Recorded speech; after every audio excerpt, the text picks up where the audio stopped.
were to say most likely candidate is X, I know I'm putting you on the spot with that sort of a oddball question, but is there kind of one thing that you'd say, man, the most likely candidate in general is what? Well, I'm a lefty, so I'm used to oddball. Well, it's a good question because, there's all different types of dealerships. There's all different levels of experience. I find typically you have 20% of your dealer groups and your dealerships get it. They have a strong core culture. They have a process implemented. They have the right people in the seats on the bus. So we're really talking about 80% of the dealerships out there are, longtime enthusiasts who might have bought a dealership 20, 30 years ago and are just kind of phoning it in, coming in, turning the lights on and expect money to come out. So when we're talking about the majority of those dealerships, I would strongly say that primarily it comes down to two major things. One of them is process. They don't have a process in place.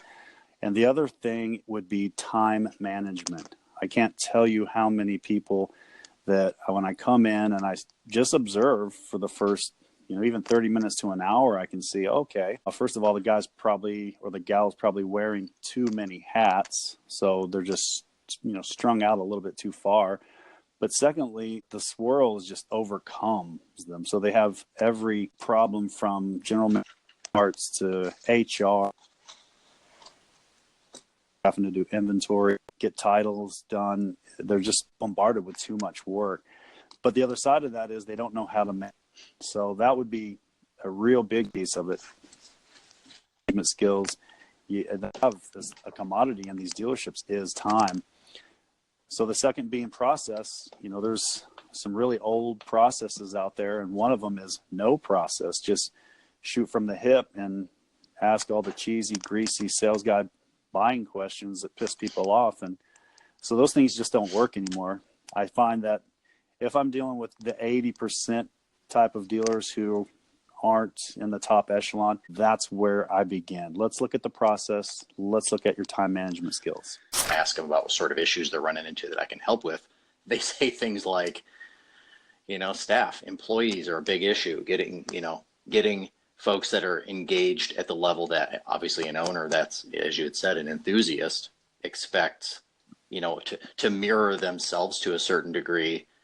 And that's a big ask, I think, definitely for an employee that's, in a lot of cases, these guys don't have maybe the vision to see where they're going to be in a whole bunch of years in power sports if they stay there and what their potential is to do. But is that part of any of the issues you run into?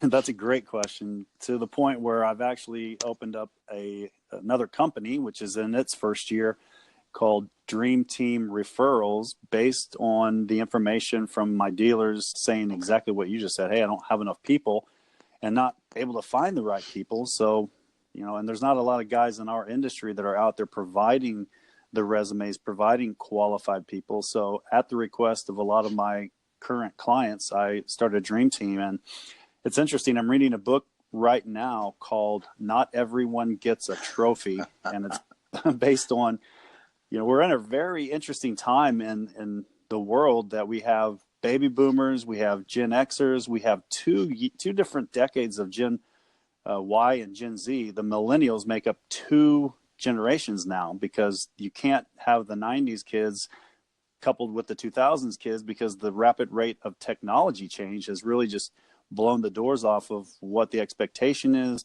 the quality of character. There's all kinds of things at play that I had no idea until I started reading the book, and I'm barely into chapter 1, and my jaw is literally sore from hanging off the ground, because I'm like, oh man, this is exactly what we go through at these dealerships. So I don't think it's ever been more difficult to get the good people and then keep them motivated, engaged, and to share the same passion and desires that, the enthusiast old baby boomers who own these dealerships.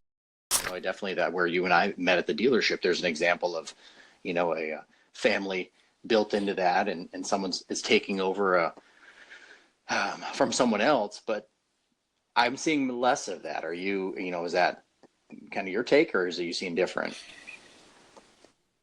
I three dealer groups that come to mind when we're talking about the pass down to generation. And, there's probably a lot more out there that fall into the former category, like you're saying, not making it. But I have three in my mind, probably because they did such a great job of transitioning, that stick out. So in all honesty, maybe it's definitely the baby boomers handing the torch to the Gen Xers is what I'm seeing that are the real success stories. And maybe the millennials just haven't got to that stage to be able to take over. But yeah, that's an interesting point. I think it all comes back down to culture. They're the guys that have the strongest culture are the guys typically that I get the most business with, because they understand that it's not just by chance that you can get a culture. It's a lot of hard work. It's a lot of upkeep, and it's a lot of time. You have to spend time with your employees, with your staff, to get them aligned with your value system. So I believe those baby boomers are the guys that understand that it takes time. Us Gen Xers, we were kind of like in a transitional period where technology just started to become available. And then millennials, they don't want to wait for anything. It's like, hey, I'm here. Can I go ahead and make some decisions about our next marketing? You think about what we're competing with for younger folks, and they're, total 100%, 24/7, 365 connectedness to people. They may not need the same thing we needed, that power sports filled the need on. What's kind of your take on any of that? Man, I mean, that's something for the analysts and the big shots to tackle. But my opinion is that, back when we were latchkey kids, and I remember, hey, come back at sundown, and I jumped on my Z50 and I rode in the fields and basically rode until sundown. And so that was a huge part of growing up. And now, like, I talked to my 11-year-old the other day. I'm like, so, what are you doing? You playing with your friends? No, I texted it and DM'd him a few times. He's probably not home. I'm like, well, did you go down the street and knock on his door? Why would I do that? I'm like, what do you mean, why would I do that? Because he might just not be connected. His parents might have said, hey, enough screen time and well, I wouldn't go down and just knock on somebody's house, Dad. I'm like, boy, I missed the mark here, dude. What am I doing wrong? Get your butt outside, son. So I think there's so much distraction, whether it's the games, whether it's the, just the searches. My oldest son isn't a gamer, but he gets on YouTube and he's looking up how to play Beethoven's Fifth on the keyboard, or how to play Smells Like Teen Spirit on his guitar. And so there's just so much else you can do these days. And I think it fell on, us probably as parents when we were popping out pups. What are we doing, and where are we letting our kids spend the time? And are we helicopter parents where, hey, little Johnny, I don't want you to get hurt, so you can't ride a motorcycle? But there's a lot out there now. There's the skateboarding, there's the BMXing, there's the scootering, there's the wakeboarding, snowboarding, surfing, a lot of competition for motorcycles. Yep. So it's, I think it's just interesting. I don't think the kids don't want to be involved. I just think the exposure just hasn't been at the right time or level. And I think with the smartphones, I've been subscribing to a bunch of guys that are talking about how to build those brands and how to get inside and excite those kids to come on board and take a look at the offerings. And also some of the technology is changing to where it is more inviting for them. I was watching a show, had a couple of excerpts from the X Games up in Aspen, the snowboarding, and Harley-Davidson had introduced a couple of new other electric prototypes at the X Games and let some people ride them. And it was pretty interesting. I kind of felt almost like too little too late, but still glad to see the motor company trying to excite younger buyers and different extremists back to the brand. So we'll see in the next year or two what really is going to capture their attention. Yeah, and I'm actually encouraged that they're willing to make such radical shifts in, what is available in the market, what will be available, and kind of where it's all headed. What's your kind of what's your feelings on that and kind of where it's all headed? Well, my feeling is I'm kind of excited, just to see what these OEMs are going to do to capture the lost generation of the second half of the millennials.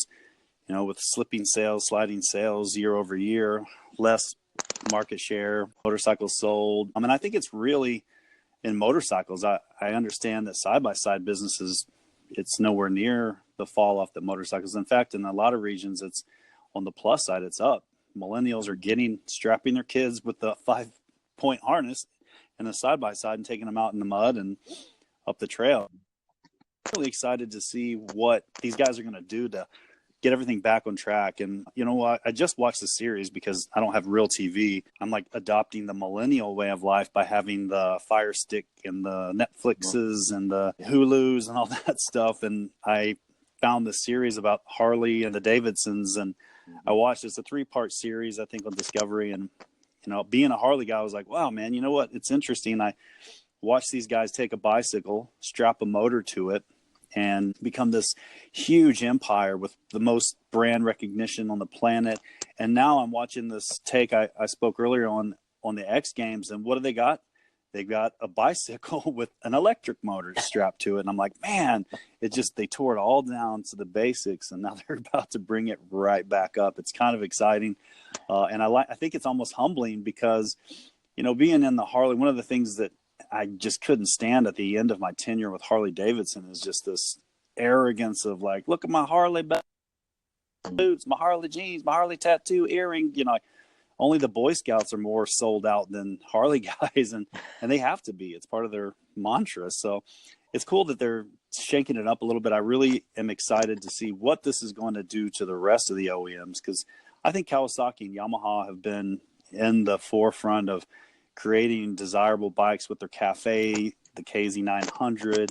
Yamaha has the FZ09, the FZ07. So I think they've been kind of riding along and feeling what millennials are looking for, what styles they have. Triumph, obviously, with their retro cafes, and the Bonnevilles have stayed true to what the kids these days want. And I think it's going to really push some of these other manufacturers to get in line with what is it that the kids want these days. Is it just something to get to and from work? Is it something that helps save the environment?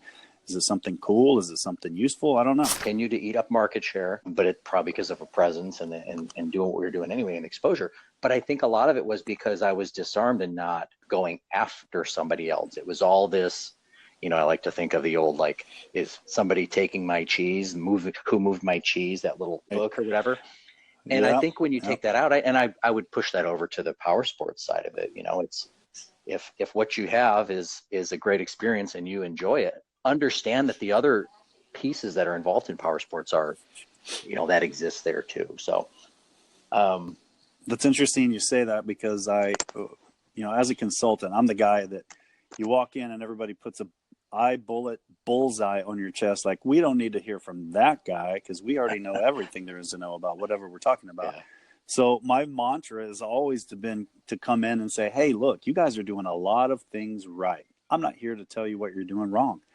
I just want to build off of what you're doing right, point you in the different directions. Sometimes it's going to be minuscule, the direction we're going. Sometimes it'll be a little bit larger direction shift. But at the end of the day, you didn't call me here because your dealership thinks you're doing horrible. They just think you could do a little bit better. And that's my mantra. And that's where I've had so much success, to the point I've gotten contracts. That makes a good point, talking about not having bad words to say about your competitors. You know, I built my whole business on coming into a dealership, and instead of coming in and saying, hey, you guys are sucking, you're doing everything wrong, my whole philosophy has been to build off the things you're doing right.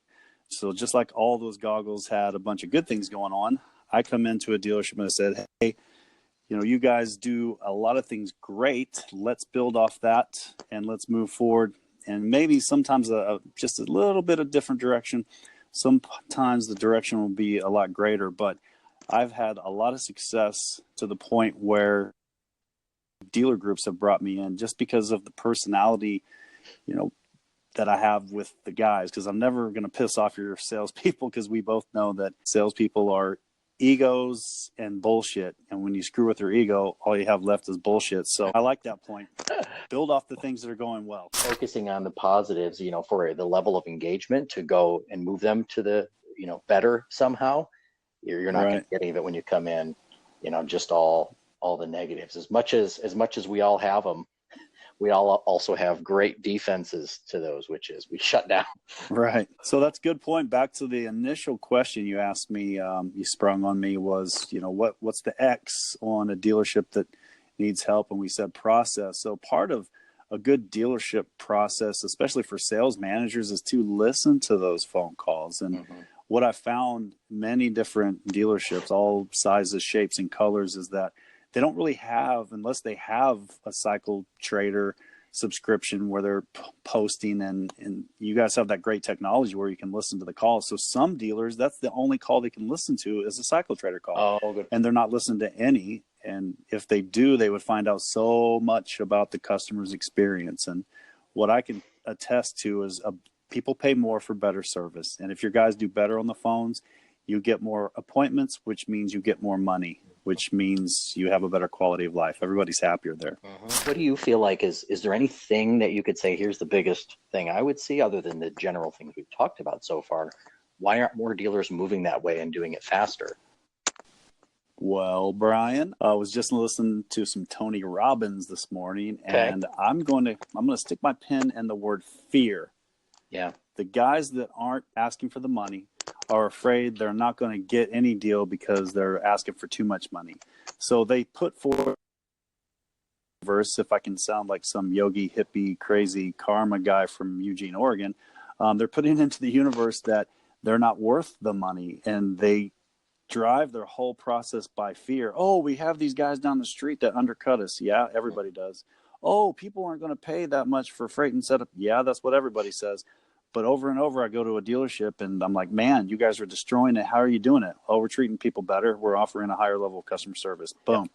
That's exactly what I believe. So I think it's ultimately comes down to the fear and not knowing how to implement a process, not having seen a process work. Because I was that guy. When I was first at the Harley shop, we were sales guys cradle to grave. I got a guy sat down. I went through the parts catalog. I did his finance, insurance, sold him his warranties, and locked and loaded him and sent him down the way. And when Ride Now bought us, they said, well, we're raising the freight and setup by about $1,000. I'm like, what? You're out of your mind. Nobody's going to. And boom, everybody bought. And we made more money than anybody. And so from that standpoint, it's experience, but I think the ground surface level, it's fear. I'd be curious to know if you'd name, if you've got one or two podcasts that you would say, hey, guys working at a dealership, I don't recommend it to everybody, but I'd recommend it to you guys. And maybe here's why.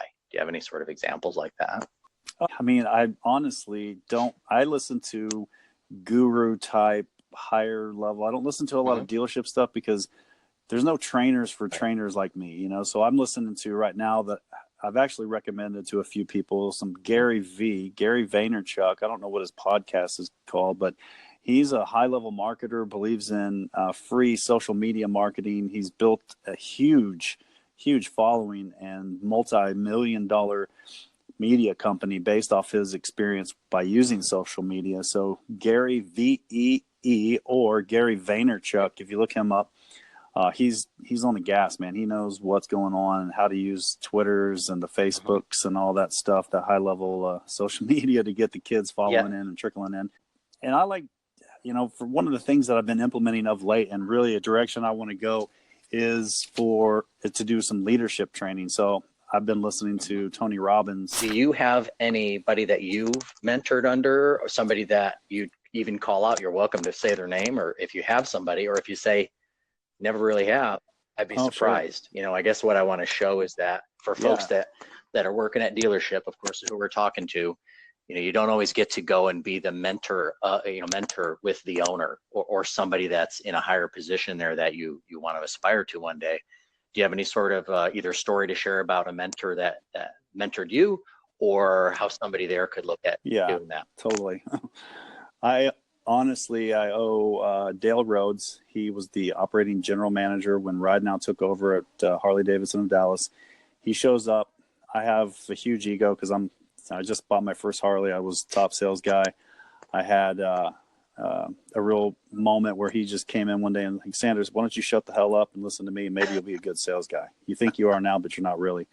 And from that point forward, I just said, okay, honestly, you own the dealership, so you must be doing something right. So I listened to everything he said. A year later, I was given an opportunity to move to Republic, and I implemented everything he told me. And to this day, I still use 80% of what he taught me to dealerships when I'm doing my training. So you can look Dale Rhodes up. Now he owns like 6 dealerships.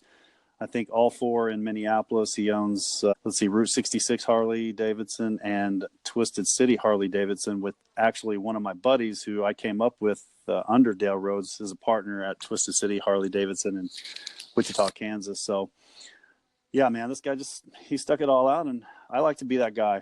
I mean, I try to bring that same level of mentorship, and, I don't tell people to shut the hell up and listen to me, but...